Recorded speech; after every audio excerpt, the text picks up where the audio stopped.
Driver Subrahmanyam door delivery చేసిన MLC YCP నేత MLC అనంత బాబు సాక్షులను బెదిరించి వాళ్ళకి డబ్బులు ఎర చూపించడంపై మీరు ఏ విధంగా చూడాలి? ఈ రోజు వాళ్ళ సుబ్రహ్మణ్యం గారు సోదరు బయటకు వచ్చి ఈ రోజు సాక్షులను బెదిరిస్తున్నారు. వాళ్ళకి 3 లక్షలు 4 లక్షలు అని చెప్పేసి ప్రలోభాన్ని పెడుతున్నారని చెప్పేసి వాళ్ళ తమ్ముడు నవీన్ బయటకు వచ్చి చెప్పడం కూడా ఈ రోజు మనం చూడొచ్చు. ఈ రోజు ఆయన ఆ రోజున సుబ్రహ్మణ్యం డ్రైవర్ ని ఒక దళిత బిడ్డని ఎట్లాగా అసలు ఏ విధంగా చంపేసి వాళ్ళ ఇంటికి డోర్ డెలివరీ చేసే విధంగా హత్యా రాజకీయాలు జగన్మోహన్ రెడ్డి ఎలా చేశాడు గత ప్రభుత్వంలోని వ్యవస్థలను నాశనం చేసేసి ఒక ప్రతిదానికి కూడా అరాచకాలని ఆ పరిపాలన అందించలేని అలాగా ఫెయిల్ అయ్యాడో కూడా చూడొచ్చు. జగన్మోహన్ రెడ్డి ఆ రోజున ఎమ్మెల్సీ రద్దు చేసి ఇతన్ని బహిష్కరించాల్సింది పోయి ఈ రోజు ఆయన సపోర్ట్ గా ఉంచుకొని ఈ రోజు ఎమ్మెల్సీ పదవి నుంచి కూడా ఎటువంటి కింద దింపకుండా కూడా ఈ రోజు ప్రభుత్వంలో ఉంచుకుంటూ మళ్ళీ ఈ రోజున ఆయన చేసిన తప్పులు కూడా సాక్షులు నిర్మూలించే దిశగా ఇది చేస్తున్నాడు. ఈ రోజు దళితులే కాదు, ఆ రోజున బీసీలకు అన్యాయం జరిగింది, ఎస్సీలకు అన్యాయం జరిగింది, బీసీ బిడ్డలను ఏ విధంగా దాడులు చేశారు కూడా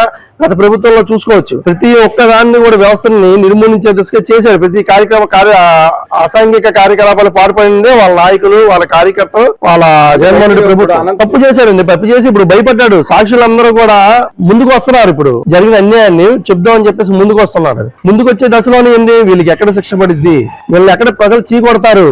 ఒకటి ఆయన అనంతబాబు శిక్ష పడితే ఆయనకు పడినట్టు కాదు, అది జగన్మోహన్ రెడ్డి పడినట్టు, అది బుద్ధి చెప్పినట్టు. ఎందుకంటే ఆ ప్రభుత్వంలో చేయలేంది ఈ రోజు అండగా నిలబడ్డారు, దళితులకు అండగా నిలబడింది ఈ రోజు ప్రభుత్వం. అందుకనే సాక్షులందరూ కూడా ధైర్యంగా ముందుకు వచ్చిన దిశలో ఉంటుంటే ఈ రోజు ఒక్కొక్కరికి డబ్బా చూపించే దిశగా, లేదంటే వాళ్ళని చంపేస్తాం నేను బెదిరింపులు చర్యతో పాల్పడుతున్నారు. కరెక్ట్ కాదు, బెదిరింపులు పాల్పడుతున్నారండి. బెదిరింపడితే ఈ రోజు సుబ్రహ్మణ్యం ఆల్రెడీ దళిత బిడ్డకి అన్యాయం జరిగిందని ప్రజలందరూ చూశారు. దళిత సంఘాలు కూడా ఆ రోజు బయటకు వచ్చాయి కూడా.